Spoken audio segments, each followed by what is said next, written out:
I don't know how it started. I don't know what you did. Now I'm the gal that's chasing you up. Really flip my lid. Come here, eager beaver, baby. Hello and welcome to Was That an Orgy? Woo! starring Charlene and Teresa Bawd, two sisters that explore the topics of sex, sexuality, gender, and sex positivity. We will also try to answer the question, was that an orgy? Yeah. 2022. 2020 turd. It's Let's hope not. Oh my God. Yeah. Yeah, exactly. 2020 part 2. Yes. Goodbye, 2020 spun. Yes. Ugh. Goodbye. We need to get sound effects like of the toilet flushing, you know? Yeah, this is us breaking the turd with a stick. And next we're flushing. Yeah, sticking in like one of those hand egg beaters down in there, you know, making sure it all goes down. Ooh, like an immersion blender? Yeah, like an immersion Okay. blender. I keep Very one by my nice. toilet. I don't know my about God, you I'm guys. so but disgusted right now. I'm keto. I get constipated, you know. It's like that. Giving birth to mayonnaise jars on a daily basis. Ooh. Yeah. Oh, I get it. Like a brick. Like Yeah, you're passing like a big old brick turd. mayonnaise jar. Yeah. Yeah, exactly. Mhm. Bleh. Ew, so gross. Filled with concrete.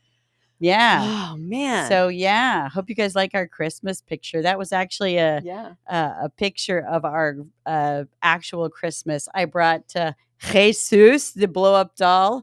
Our stepdad always teases me like being the one that's like gets less action. He's like, "Hey, you gonna bring your blow up doll turtle?" And I was like, "Oh, you fucking asked for it."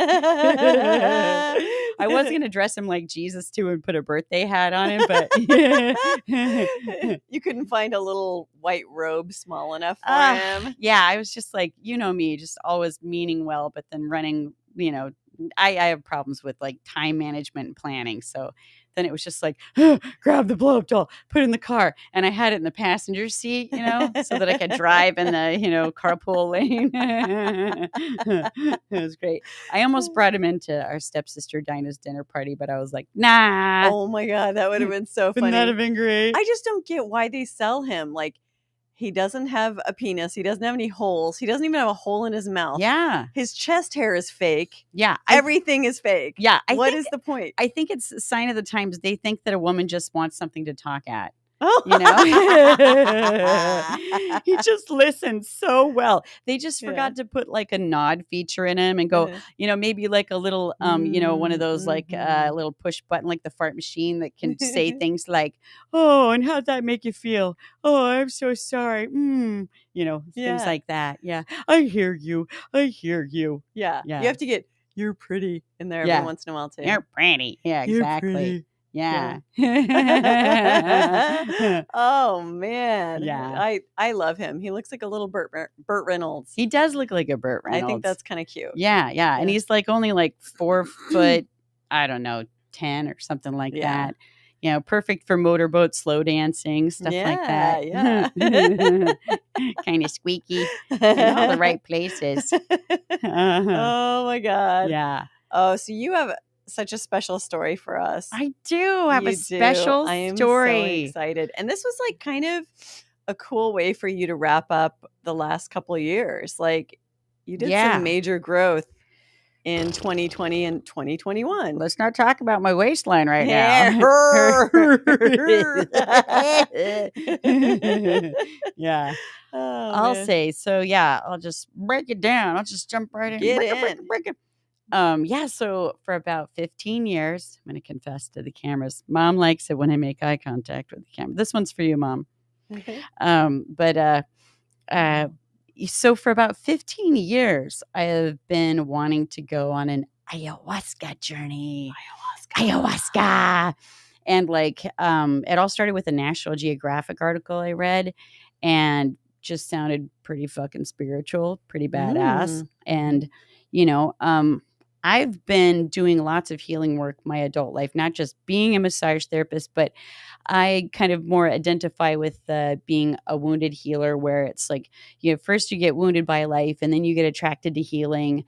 And then, you know, you're constantly on your healing path while you're healing yourself and others if you make a profession out of it. And so finally, because of this time opening up, like quarantine and COVID was sort of like, I felt kind of conflicted about it, but it decimates massage careers and music careers because it's like 6-foot distance. How can you do a massage with 6-foot distance? Wearing masks, suffocating. Put plastic hands on Yeah. the ends of poles or Yeah, something. exactly. Ski Ooh. poles. Right. Very relaxing. Very relaxing. Yeah, just do Reiki from the other room. Yeah. Is that too hard? Yeah. So yeah, but it was a much needed break. And it was really hard to find the right place to do it, because like if you're going to go to Peru, everyone I know like talks about Ricardo, go to see Ricardo, this shaman in Peru. And I have these awesome flight benefits. I won't go into great detail, but the flight benefits I have don't go to Peru. So then I was like, shit, plan B. And then so I started talking to people, and then I found another person who's a student of Ricardo's. I can't say where. Oh my goodness. But I was able to get there, and I was probably in communication with this guy for like 9 months. And then you have to do this rigorous diet where you have like no salt, no alcohol, no like pharmaceutical drugs. You have to be in good health, can't have any heart problems, because ayahuasca can like speed up your heart rate, increase your blood pressure and stuff, like all good drugs. And so I've watched a lot of videos. You know me, it's like that's how I take care of my anxiety and neuroses, is like, just research, drink from the fire hydrant of self-education.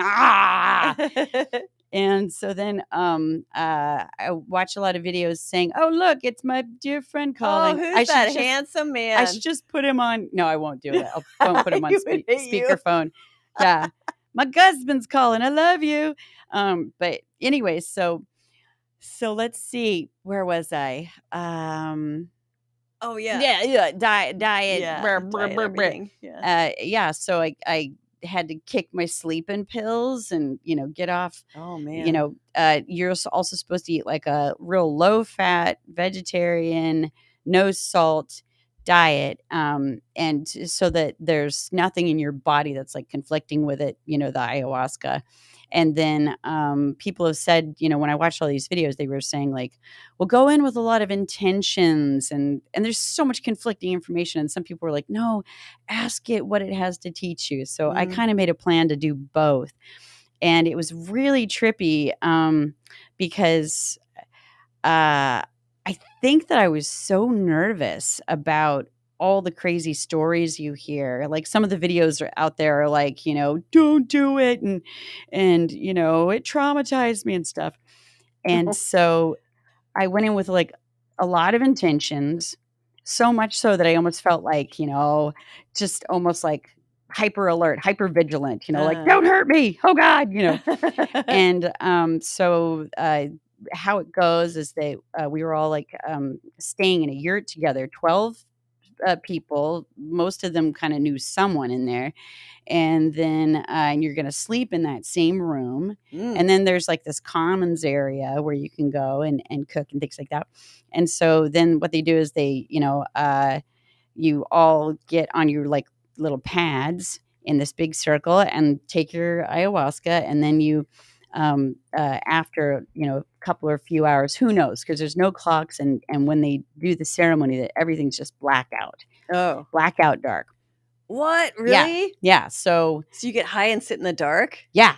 Dude, I didn't know that part. And so, that's a lot of people's like worst nightmare, right? It's like taking a hallucinogen and then having to sit in the dark with your own thoughts. Oh, God. But that's the whole point of it, is that, this is supposed to be a go inward sort of beyond self-reflect, like be with yourself. Yeah. And then and do your inner work. And so it's certainly not a social drug. You're not supposed to talk to anyone while you're in there, You're not And dancing with each other and stuff like that. exactly. Just, Wow. it's not a slumber party. It's the anti-slumber party. So the first night we all like did it, and I don't know why it is, but for the first dose of every single night, we did it Friday, Saturday, Sunday. I didn't feel anything after the first dose. And I'm laying there, like the first night, and you're excited and nervous and just like wondering, oh God, what's going to happen? And I made a lot of intentions with myself, like, and my fallback plan was essentially, if I start to feel like we're all afraid of, well, most of us afraid of like death and dying. And so when we take a hallucinogen, a powerful hallucinogen, we fear losing control. And I think subconsciously that's related to like the sense that like I am safe because I'm in control of things. Right. And this is how I stay alive, is like by staying in control of things. Right. As if we have to deliberately be sane all the time. Like, oh boy, if I just let go, I'd go completely insane. It's like, it's such a weird fear, but I think a lot of people have it where it's like, gosh, I'm just on the brink all the time. Right. And what'll make you fucking crazy is, trying to stay in control of everything all the time. This is so true. So I made the intention. I was just sort of like, okay, because like it's not my first rodeo. When I was younger and started getting into the rave scene, we didn't know about set and setting and hallucinogens and doses. So like I just over inundated myself in the worst places. Like the first time I ate mushrooms, I was like, I'll eat the whole bag. Like I ate a whole 18 scrawny little, anorexic thing. I'll eat the mushrooms, And then me and my friends were downtown at the waterfront the summertime. And then all of a sudden you're like, I can hardly use my mouth. Oh my God. And so I've learned, at least had some insight as to what powerful hallucinogens can do to your brain and your, a loose grip on the illusion of control and reality for that matter. And so I just told myself, I was like, okay, if I start to lose touch with reality and get freaked out, I'm going to try to remember my mantra that, that I'm safe even if I'm not in control. I'm not actually dying. And that, I can just go back to my loving inner being. My loving inner being will always be there for me if I just remember and go back to that and sort of like rest there and sort of observe whatever the hell my mind is doing. Yeah. And so, first night, not a lot happened. I sat around and kind of felt like I was in like a swamp listening to a bunch of like, toads with indigestion belching and puking and like, bleh, bleh. And the weird thing is I didn't even get nauseous. Everyone's like, I went into it like, oh my God, I'm going to feel so sick. I'm going to puke my brains out. I'm going to shit. What if I shit myself in public? Oh, so are people shitting into a bucket? They're not puking into a bucket? Like pooping in the room. Thank God. Okay. Thank God. Not that I'm aware I was imagining that they're just like in the dark, like diarrheaing right next to you. I didn't smell it. I can't say it didn't happen, but I never smelled that. Oh, well, thank goodness for that. Yeah, I have to say that was definitely the most intense part of the entire journey. The 4-day journey was like, you really have to find a way to make peace while those around you are barfing. And if you're empathetic, then it's like you find yourself almost like getting sick too, just from hearing people like getting sick around you. Yeah. I did anyway. And so anyway, first night, not a lot happened. I kind of like intentionally did some like guided visual meditations, going back. And, my intention was to kind of do some inner child work and heal that, weird, just kind of self-loathing or insecurity that I've had all my life. And then second night, I talked to the medicine carrier and was like, not a lot happened. I didn't get sick. It sounds like I'm disappointed. I didn't even get sick. I didn't even barf once. Yeah, I didn't even fart. But then not a lot happened. It was super gentle. Second night, first dose, didn't feel anything. And I really love too, like they do these like they call you up sometimes one at a time and do these chanting things around you and sing, Oh. into your, everything. And that part was really cool too, because I didn't know what they were saying. I'd sometimes recognize a word or two, like Madre Tierra or something like that. Mm.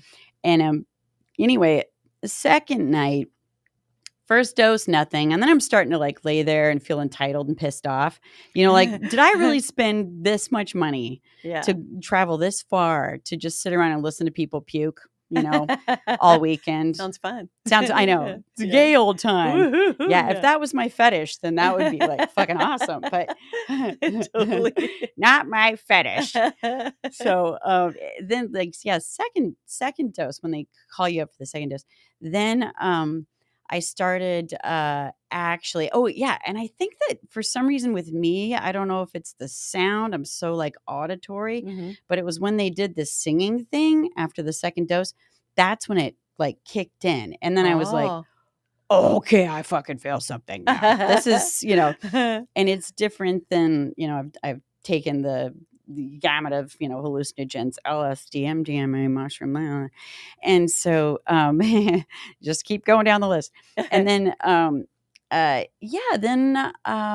was noticing this kind of fear or anxiety coming up in me. Mm. And then that's when I started doing that work with like kind of bringing my loving inner being to the situation. Yeah. And then using that opportunity to really go deeply into whatever the fear or the anxiety is. Mhm. And I found that in there, like there was a feeling that was very much took me back to the military base we lived on in San Diego. Oh yeah, okay. And it was like, it took me back to, you remember what little psychotic assholes the kids around there were? Yeah, they were little fuckers. Sentient psychotic fuckers and assholes. But nonetheless, Yeah, I'm God, sure they all were learned it honestly. they were pretty nasty kids. Yeah.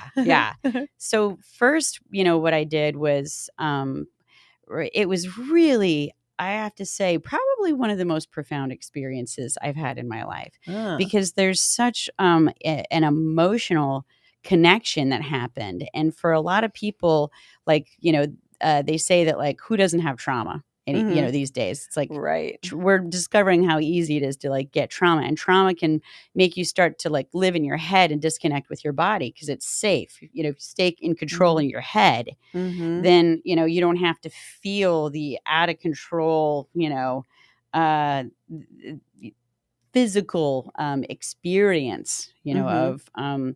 of having yourself hurt on a more like holistic systemic level. But anyway, so then I went back to the military base, and I was just sort of really connecting with that terrified little kid, because there were so many Mhm. times, like, maybe mom was volunteering at, what was it, the Blue Cross or something like Yeah, that. the Red Cross, I Red think. Cross, Yeah. and we would get babysat by like a neighbor with a psycho kid. Yeah, God, she was the worst. Yeah, I mean, there were multiple. I Yeah. mean, I won't name names. I mean, I don't. Yeah. They'd never hear this, but Yeah. I'd uh, be so shocked if they were even aware of our right? existence. Yeah. And Yeah. so, but anyway, They're in probably my like, "Yeah, remember those 2 little red-headed fuckers we used to torture? yeah, That was great." while they're rubbing one out. Yeah. In the penitentiary that they're in now. Yeah, exactly. Totally. Oh my God. Hopefully all together. Yeah. But yeah, so like first I went back and could really emotionally connect with that terrified little kid. Like, how old was I? Like 3 and 4 there or something? Oh, in San Diego? Yeah. Yeah. Yeah, I guess we moved there when you were 3 and 4. We were there for a I little think while. we moved Yeah. there when I was 2.5, Yeah. and then we left when I was 5, I 5, think. yeah. And then, but I went back and like really could feel, they say like a lot of specialists in traumas, like one of the most famous books is called The Body Keeps the Score by Bessel van der Kolk.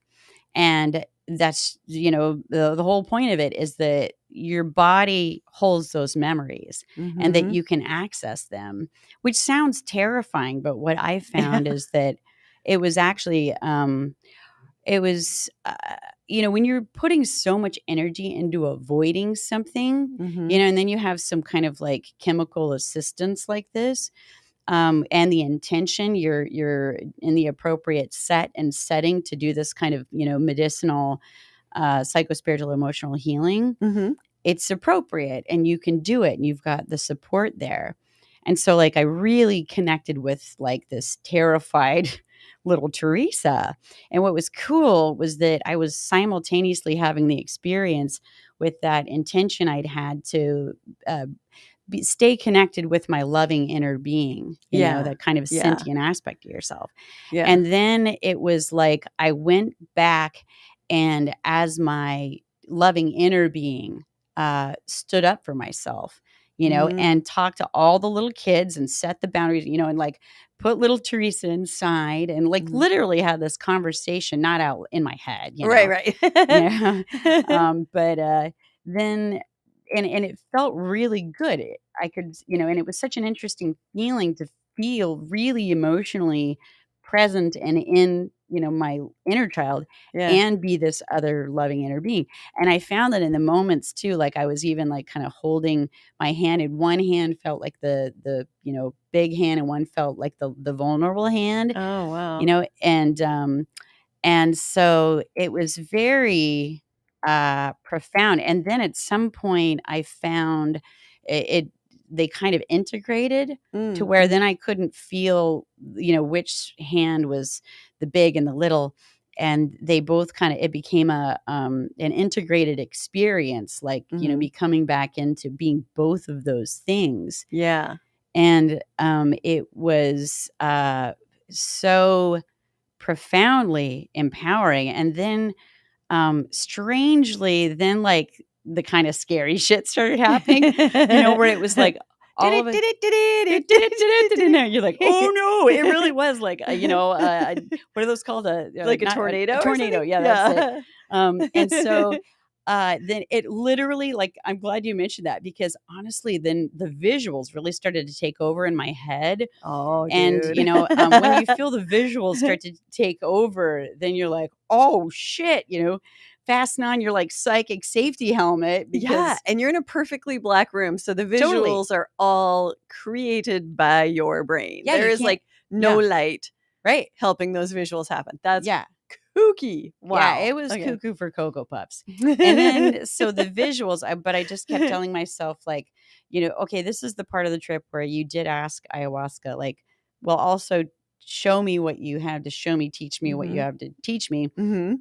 And it was like the tornado, if you imagine looking into the eye of it, but strangely, it all had this visceral component to it, where it was like, if you imagine taking like all of the guts from a butcher's floor and putting them into a big blender, like it had this weird look of like intestines and eyes and things like Oh. turning into it. And like, my mind started kind of going, I don't like this. This is not pleasant. You didn't like the gut blender? I Because didn't that like- sounds super fun. I didn't like the gut blender, but I was trying to. That's a good metaphor for 2021, though. You're like, right, the gut I blender. don't like this, and there's a bunch of like, so a large colon goes flying past you with eyeballs exactly. and shit. And shit splatters, whether it's in a fan or a blender. So you did duck and cover. But yeah, so Jesus. but then like I started just trying to surrender to it and just being like, okay, well, just be with it. Don't judge it. Don't resist it. Just observe it. And, of course, the unpleasantness of watching the gut blender is that we're very terrified by any visuals of our mortality, or us being dismembered in some way. We're brainwashed by that. I mean, like everything at Halloween is like, dead people, images of dead versions of necroses and stuff like that. Yeah, so then that trip, I think that what I did is then I was just really trying to hang with my loving inner being and just watch all the imagery and let it happen, and just watch the part of myself that was uncomfortable, and just kind of like be an open state and know there was some value to it. even though it wasn't the mandalas of butterflies and unicorns. I was when we think of healing, that's what we imagine is Totally. psychic salves and things that feel good. Yeah. But so then so that night was kind of like that. Let me see. Yeah, that's enough detail on that. And, good there. yeah, good there. See, and then so there was something really powerful that happened. I think. Oh yeah, the part that I think added to the next trip the next night was that I really started talking to my inner child and saying, like, I am never going to let this happen to you again. Like, it was almost like I was talking to a child saying, I am going to protect you. And, and it was so validating for my self-worth. And I think that as adults, we go through life. And if you have a wounded inner child, it can keep you from having confidence that, you're worthy of being stood up for, confident that you're going to stand up for yourself. Yeah. And that can very much affect your sexuality. And this is what leads us into night 2. Holy shit balls. So, oh my God. Yeah. Get your fucking body condoms on. So then actually it was the third night. Yeah. Then, so again, first round, nothing. I'm laying there just trying not to be entitled, listening to the, belching frogs in the swamp. Blech, blech. And there was like this one poor guy was he was like the main, puker extraordinaire of every the dude who night. had a cheeseburger when he wasn't supposed to. I could tell he had a lot of digestive issues and not very good like self-care habits, young, self-destructive, kid. and it was hard not to like resent him. Like, oh man, you're just like puking all over my spiritual experience. It'd be so much more peaceful if you weren't in here. Just bleh. But anyway, so first dose, nothing. And then second dose, like he really gives me a good second dose. Because you told him again, hey, I was like, I'm not feeling it. Yeah, what is it with me? You know? And you're a redhead. They're like, you're impenetrable to seriously. Drugs. Yeah. You're like painkillers and drugs, man. Gotta double up. I know. Not gonna work. Yeah, both fists. Double time. So pound Put it them in. together like this. Yeah, exactly. Now clap. Tight, isn't it? Yeah. So then second dose, it was almost like the first one was probably about to kick in. And then he gave me the second one. Oh. Bigger. The first one was bigger. Second one was bigger. And I went back and like sat down on my mat and was just like, get me the fuck home. I am so sick of this, just sitting around listening to people puke. He calls me up, does the singy wingy dingy. And then I go and sit back down. And then it was like, boom, shakaraka. Wow. Got super high and was laying there on my pad. And all of a sudden I started getting fucking so out of my head horny like I have never been in my goddamn life. And I intended to do all the inner child work, and then I said like, well, ayahuasca, now teach me what you think that I need to learn. And I think that like I can see the way it all dovetails. It's like, in my inability to advocate for myself, like if you have a wounded inner child and you don't believe in yourself and you think there's probably something wrong with you or you're not good enough, it's easy to disconnect with your sexuality. Yeah. Because you start to think like, oh, well, I'm not really desirable. And if I'm not really desirable, then how can I express my desire to someone else? Right. And not be rejected. We're also, I think most of us are just inherently afraid of rejection because it goes back to the fundamental, attachment we needed to survive as like, cavemen and things like that. We needed tribe, we needed connection, we needed acceptance.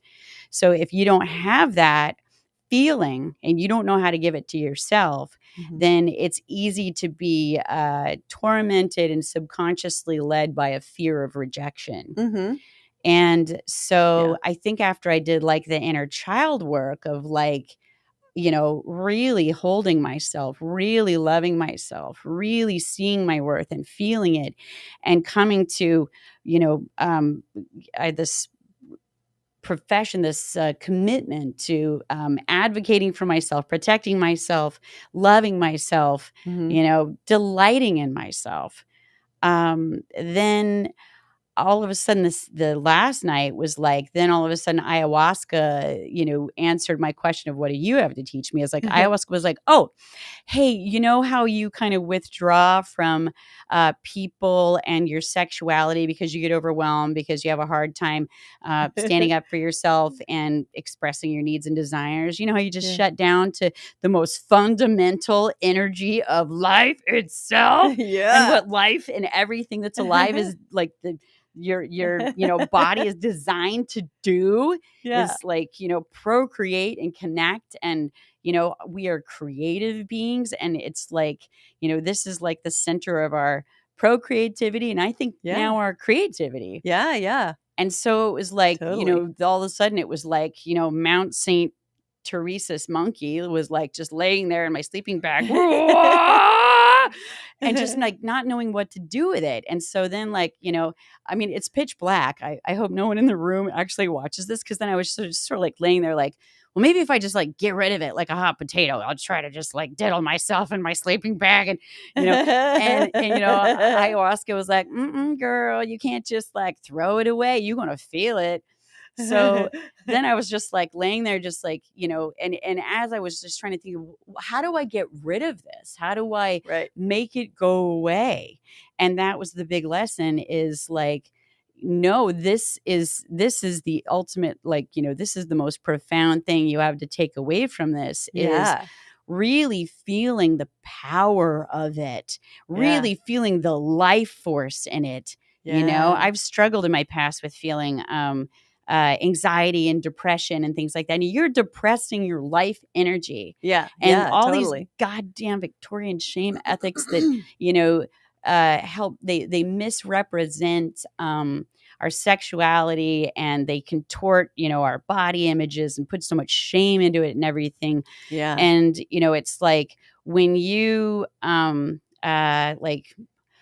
was the word? Like, uncover, and then discover, what's there without all that shame there, and then recover, your naked core self with your divine sexuality. When you get in touch with that again, holy fucking shit. So I just had to like lay there and feel the power of it. And then what I was, the school marm, the Catholic school marm in my head was like, well, don't like feed into this. I mean, it's really inappropriate. You're in a room with a bunch of other strangers. So you got to just try to just hold it down. And then that wasn't working. It kind of got almost crazy making. So then I just started thinking like, all right, well, let's give into this. Let's really explore what it's like to just take the lid off. And then it was almost like a lifetime of, how they say, like, when you repress yourself, that energy doesn't go nowhere. It doesn't go away. It goes somewhere in you, in your body or your energy system. So then it was like a lifetime of like self-repression coming out, and then I was just like letting it go. And I started feeling like, a fucking horny Tasmanian devil, just letting my mind go, with everything that like I wanted to do, everything I've wanted to do to people, everything that sounded good in the moment and stuff. And I even like thought about like all the men in the room, and I was just sort of like, even Pukey Boy. Did he? Were you like, oh, could I? Pukey Boy was in his own little pig pen corner in my mind. I was like, God bless you, kid. But all you dude except for Pukey Boy. I just let myself play with the idea. And, found it the least threatening and the most attractive that I'd ever felt. I just normally just don't even go there. I keep it safe and appropriate and shit. And then, but I really let myself just go on with these like, fantasies, but also even talking in my own head, letting myself own my desire with words. And there was a liberation in letting myself have all of those words of exactly what I wanted with very specific, absolutely shameless terms that just felt so powerful. Yeah. And awesome. yeah. And then, so that ayahuasca, the ceremony ended. I wasn't done. So let me check the clock again. Oh, okay, good. I can go into great detail. Mom, turn off your computer now. Just kidding. But so then I was laying there at the end of that for a while, and like everyone tended to go back to the main, house and have tea and share stories and stuff.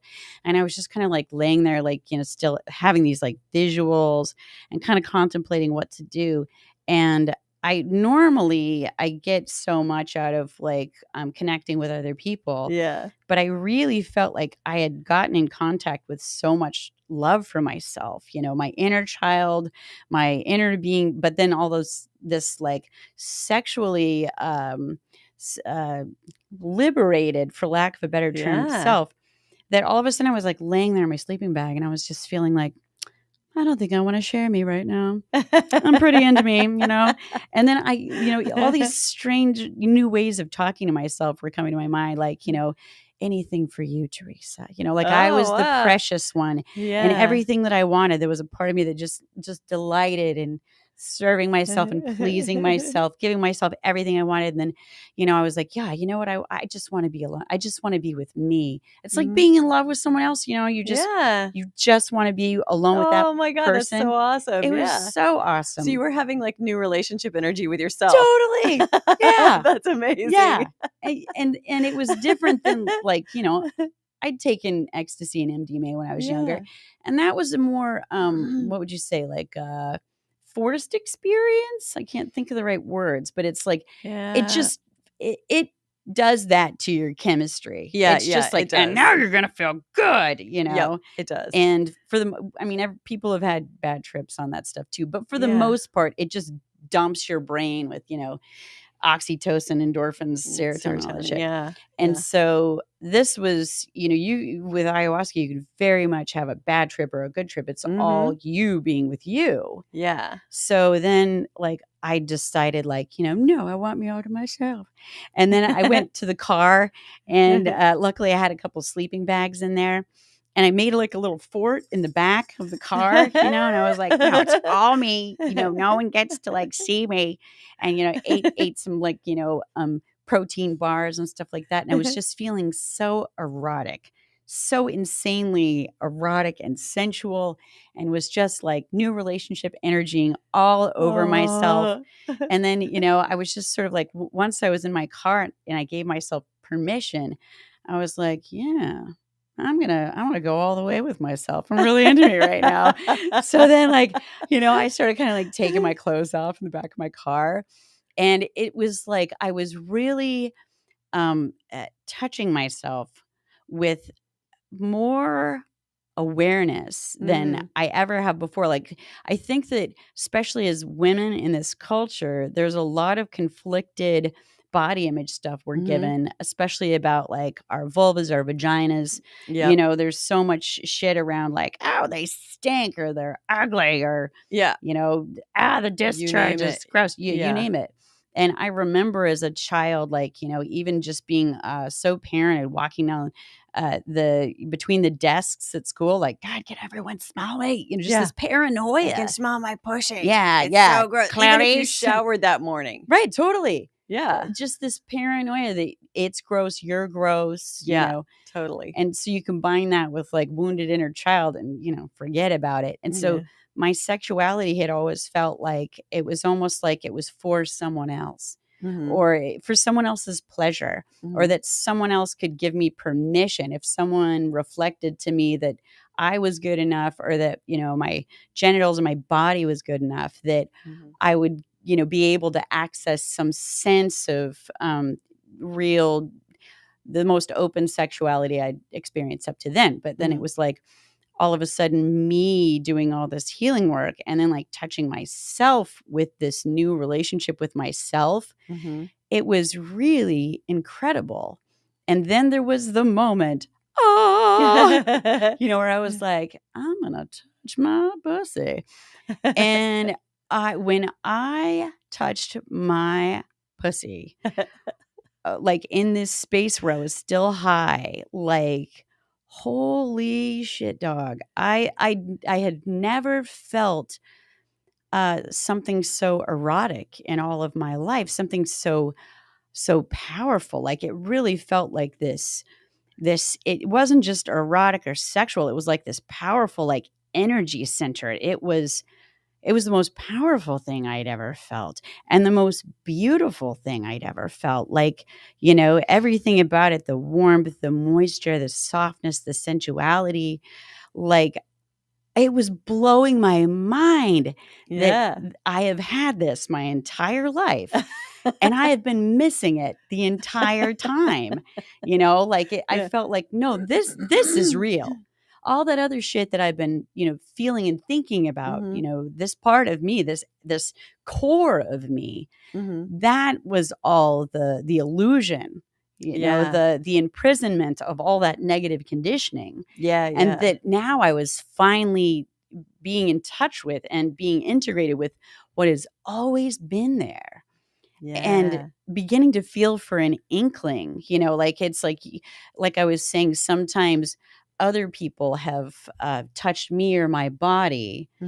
And through them, I've had a sense of like, being able to access through that window they gave me, being acceptable or being okay or, being good enough to be sexy or desirable. Yeah. But it was always in the hands of somebody else.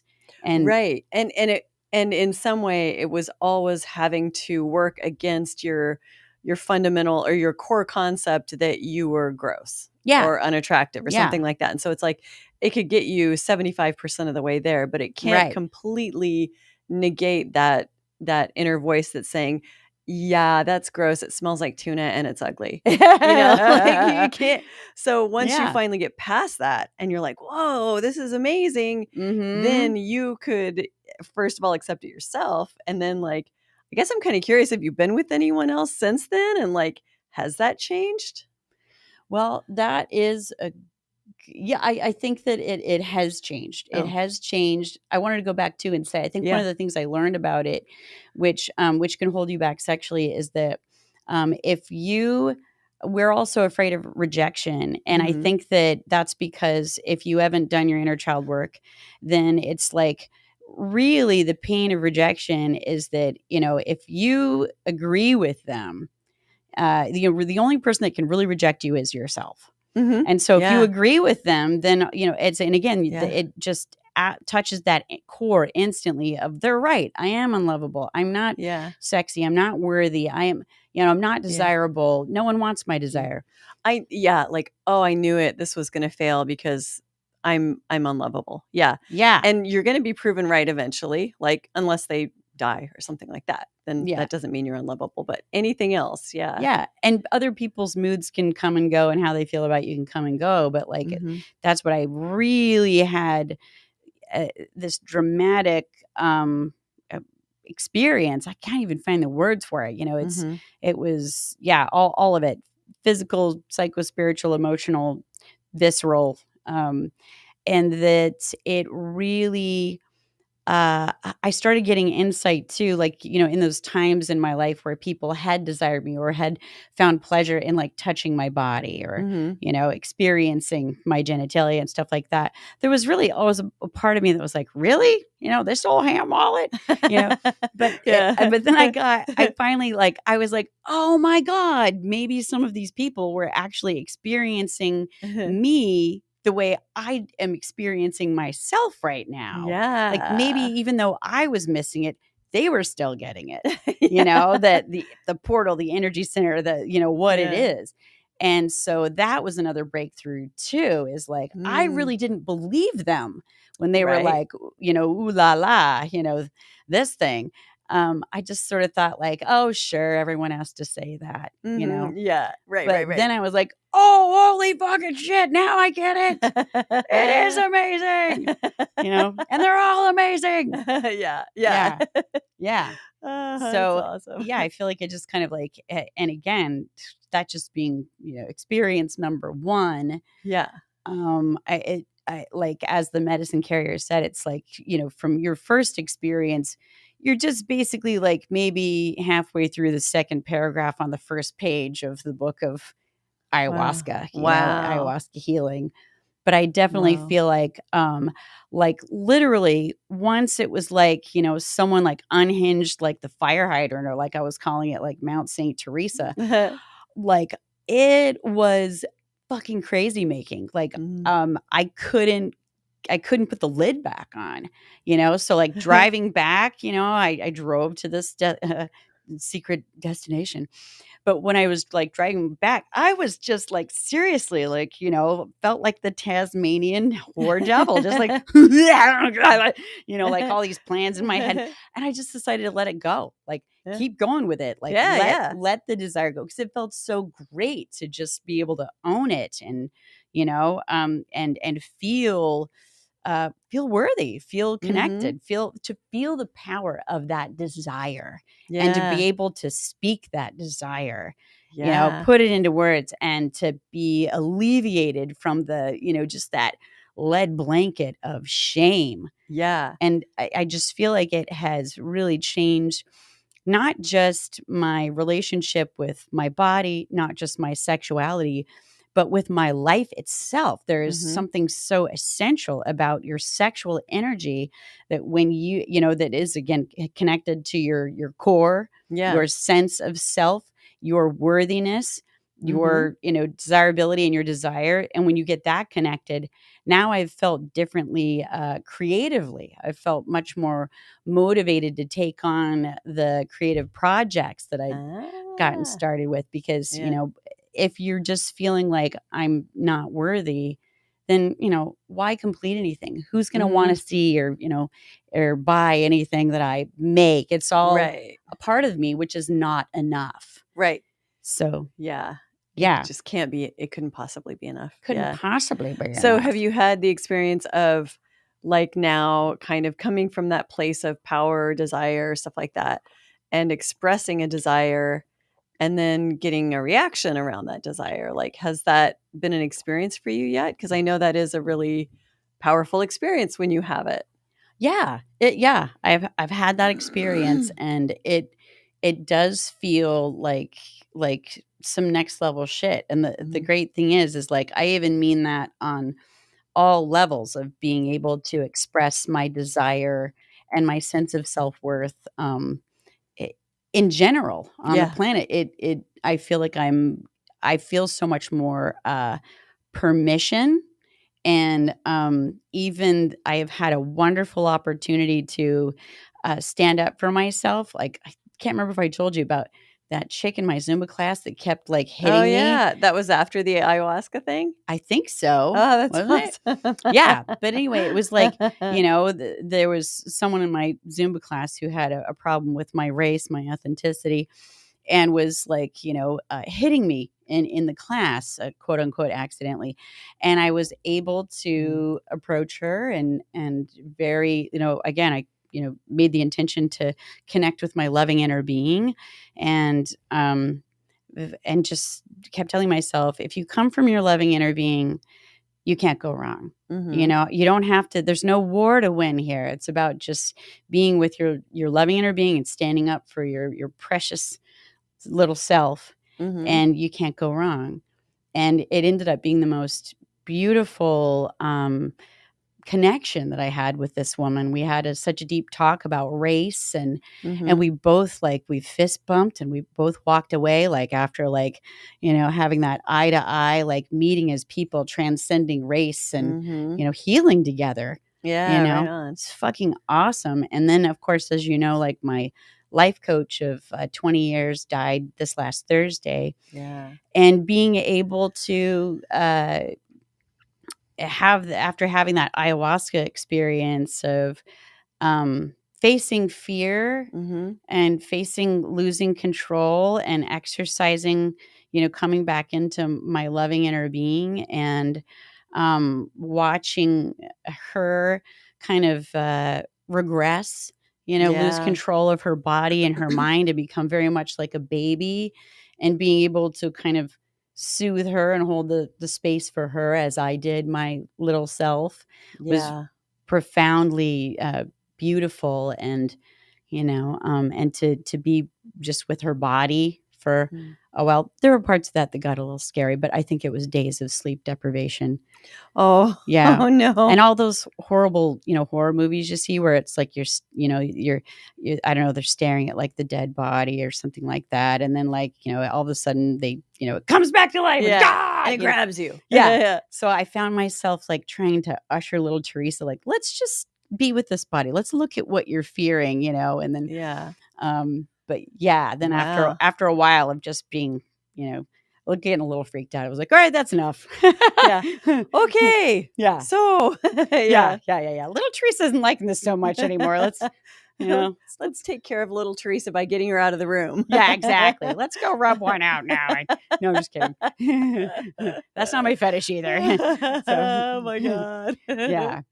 But Wow. That's I know. crazy. And then you went to Sanctuary.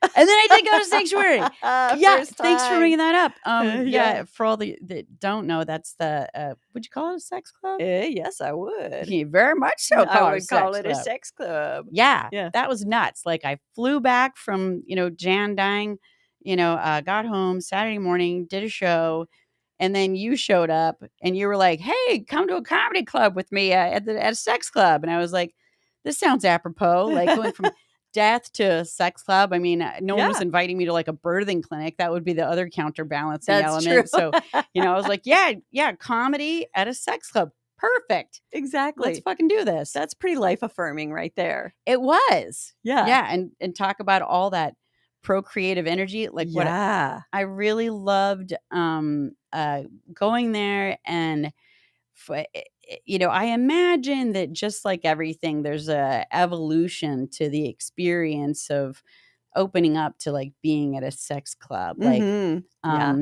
I didn't feel what I expected to feel, but I felt what I felt, which was just sort of a matter of factness about it. Mm-hmm.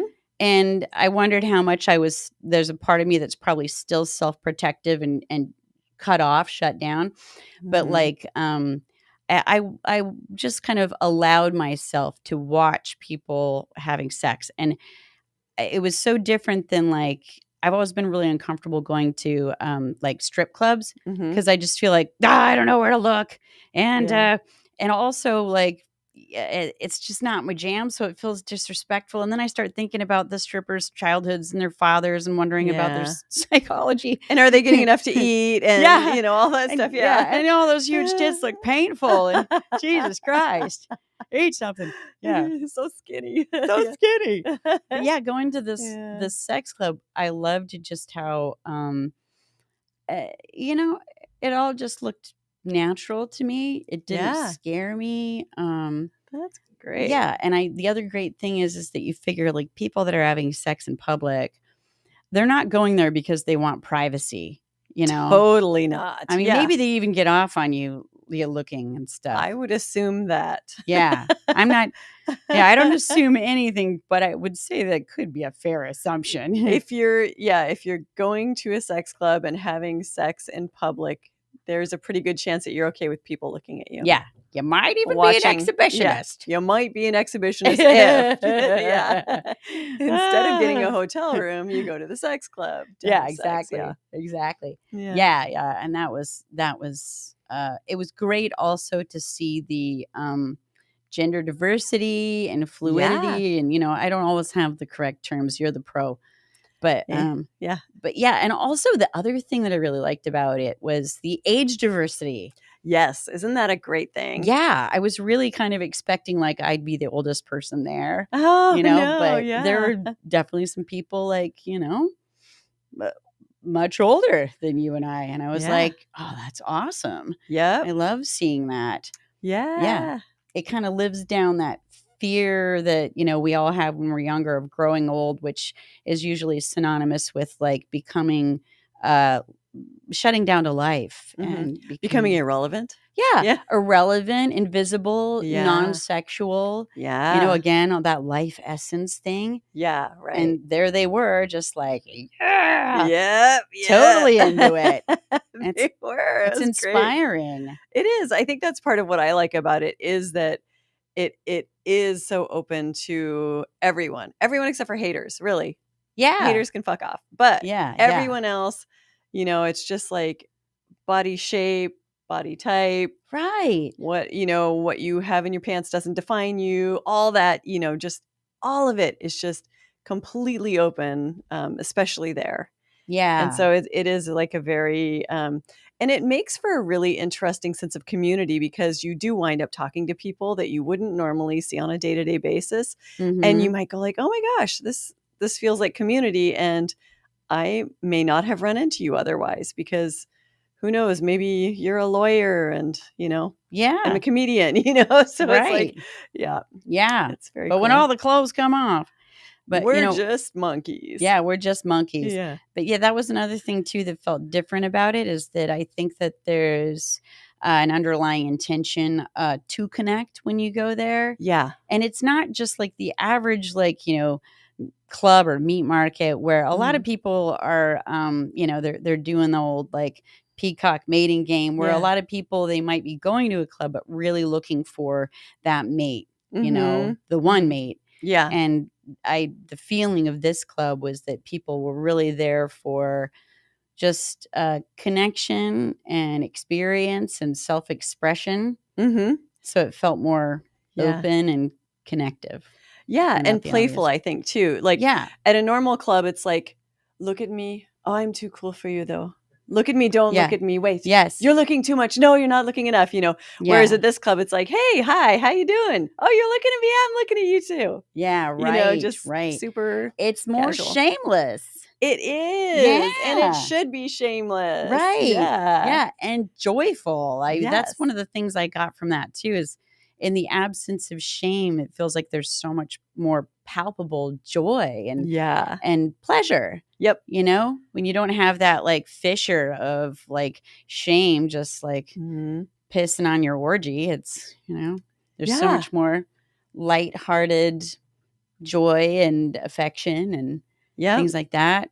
Yeah. And people embracing whatever their sexuality looks like, feels like you'll see a lot of people using sex toys in clubs, because a lot of people use sex toys and they just don't talk about it a whole lot, or it's seen as some sort of like failing, or like, why do you need that? You got yourself a man, that kind of thing. And it's like, that is not the case, especially not there. Yeah, this just makes it better. Yeah, exactly.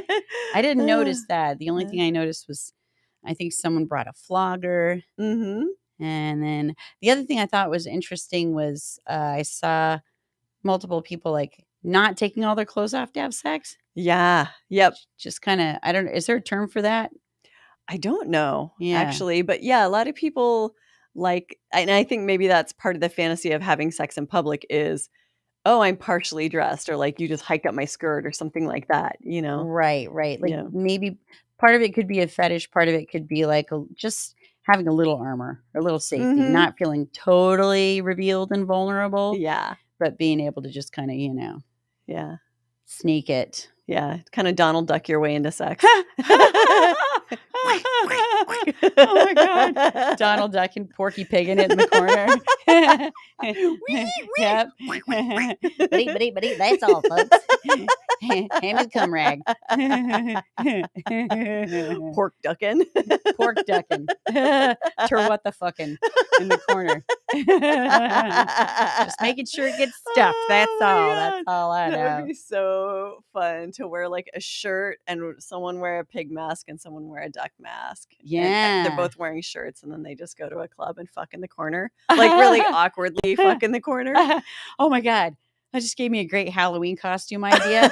Like literally just like one of you wear like the Porky Pig top, no bottoms, just like shirt cock it or shirt cunt it or whatever you do. Like full on. Is that what you just said? Pretty much, except Oh. I was just talking about just going to a sex club like that. But Yeah, not. but the full costume, right? Headpiece and everything. Oh, well, I was just thinking mask, but yeah. But yeah, whatever. Oh, Yeah, mask, yeah. some kind of. Okay, Totally. okay. Yeah, yeah. I must have been distracted by my own thought. I love that idea. Even if you make fake genitals, just so you Yeah. can go to like a party like I did at our Totally. show where I made Gary. I made a shirt cocker costume for a party where I made these big, really fake looking stuffed genitals just so that no one would be like really threatened, you know. But it was fun. It was really fun being a shirt cocker, with a tie dye and a mullet for a night. I loved sexually harassing women that night. And the great were thing. So good at it. Thank you. I gave lap dances. It was awesome. But yeah. It changed your whole personality. It really did. You were like kind of like creepy and gross. Oh, I know. Well, Awesome. He's a shaman and he's a photographer. Hey, ladies, how you doing? You look really great. Can I take your picture? Yeah, it's going to go into it's an aura camera. I'm just taking a picture of your aura as he goes in on their tits. Yeah. Your aureola. Your aureola. I mean, aura. Oh my god. Oh, yeah. How are we doing on time? Oh, Yeah. It is time. I could feel Holy it shit. in my bones. 6 on the boner. Yeah, 6 Yeah. on the boner. All right. Well, we have to do all the things like yeah. write us.